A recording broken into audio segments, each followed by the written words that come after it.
Hello பசங்களா, இப்போ நம்ம பார்க்க போகிறது சேம் அதே grade 8 தான். ஹார்ட்ஸில் இருக்க fourth one. The rectangular closed box is to be covered with a decorative paper. If three of the surface areas of the faces of the box 12xy, 16xy, 25xy.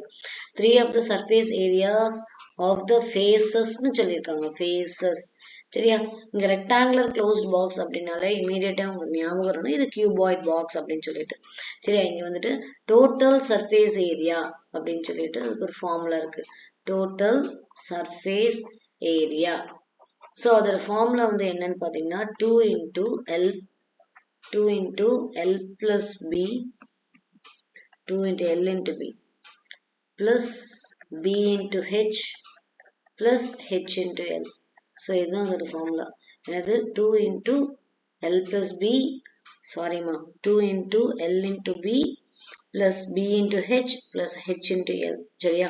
So இதுதான் total surface area of the ஏரியாவுக்கு formula.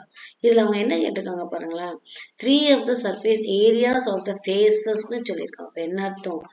L into B வந்து 12xy, அதே போல B into H வந்து 16xy, அதே போல H into L வந்து பார்த்தீங்கன்னா 25xy. ஓகே, ஸோ அவங்க இப்போ வந்து எல்லாமே கொடுத்துட்டாங்க. ஜஸ்ட் நம்ம இதுல சப்ஸ்டியூட் பண்ணிட்டு இதுல total area of surface area of the box in terms of xy அதை நம்ம கண்டுபிடிப்போம். ஸோ நம்ம TSAன்னு எடுத்துக்கலாம். டோட்டல் சர்ஃபேஸ் ஏரியா வந்து TSAன்னு எடுத்துக்கிட்டு இப்போ 2 into இங்கே பாருங்க 12 L into Bக்கு அவங்களே கொடுத்துட்டாங்க 12xy அப்படின்னு சொல்லிட்டு. அடுத்தது B into Hக்கு அவங்களே கொடுத்துட்டாங்க 16xy plus H into L வந்து 25xy.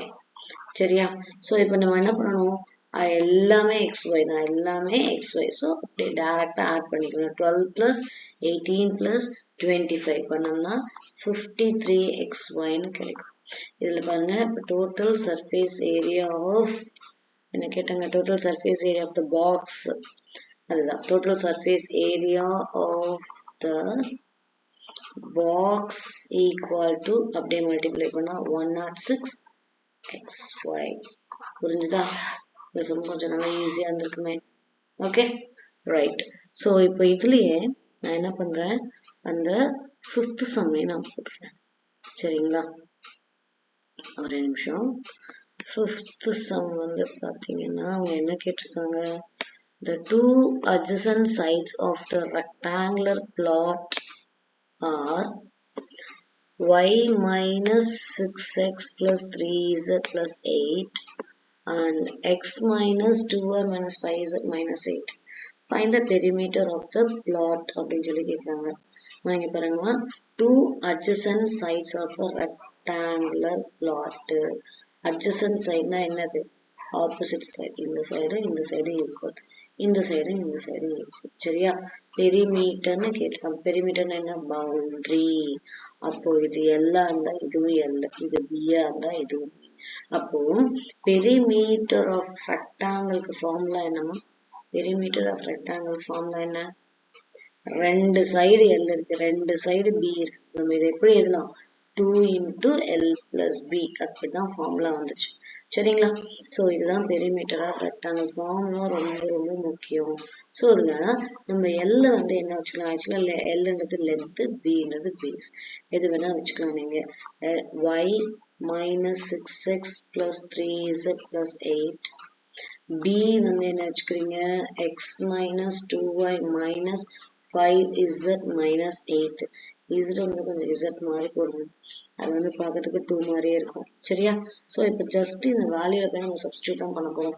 So perimeter of rectangle equal to 2 into L என்ன வச்சிருக்கீங்க, y minus 6x plus 3z plus 8. பாருங்க, இது அடிஷன்றதால நான் எந்த சிம்பிளுமே மாத்தலாம், அப்படியே இருக்கேன். x minus 2y minus 5z minus 8. சரியா? ஸோ இது வந்து 2 வெளியில் எடுத்துக்கோங்க. இப்போ yயும் அதனால தான் நான் சேம் டாட் வைக்கிறேன். இது பிளஸ் y, அது மைனஸ் 2y. புரிஞ்சுக்கோங்க, இது பிளஸ் y, அது மைனஸ் 2y. அப்போ 1ல இருந்து மைனஸ் 2 போச்சுன்னா மைனஸ் y, -1ன்னு அர்த்தம். ஏன்னா இதுதானே பெரிய நம்பர். ஆனால் அந்த பெரிய நம்பர் எந்த சிம்பிளை ஹோல்ட் பண்ணியிருக்கோ அந்த சிம்பிள் தான் நம்ம எழுதணும். சரிங்களா? அடுத்தது எக்ஸ், இங்க மைனஸ் இருக்கு, இங்க பிளஸ் இருக்கு. ஸோ மைனஸ் பெரிய நம்பர், அப்போ -6ல இருந்து 1 போச்சுன்னா -5x. அடுத்தது வந்து பார்த்தீங்கன்னா இசட் டேர்ம் பார்க்க போறோம். இது இசட், இது இசட். சரியா? இது +3z, இது -5z. புரிஞ்சுக்கோங்க, இது +3, இது -5. அப்போ 5ல இருந்து 3 போச்சுன்னா மைனஸ்ல இருக்கு, இது 5 மைனஸ்ல இருக்கு. அப்போ -5ல இருந்து +3 போச்சுன்னா -2z. ஸோ இதுல வந்து பாருங்க, இதுல வந்து இந்த +8 -8 வந்து கேன்சல் ஆகும். மிச்சம் நமக்கு கிடைச்சிருக்க ஆன்சர் வந்து பார்த்தீங்கன்னா 2 × -y × -5x -2z. அவங்க என்ன கேட்டாங்க? பெரிமீட்டர் ஆஃப் த பிளாட் தானே, இதுதான். So perimeter of the flat is 2 × -y -5x -2z. புரிஞ்சுதா? புரிஞ்சிருக்கும்னு நினைக்கிறேன். ஓகே, இதுக்கப்புறம் உங்களுக்கு ஏதாச்சும் வேணும் அப்படின்னா ப்ளீஸ் கமெண்ட் பண்ணுங்க. தேங்க்யூ.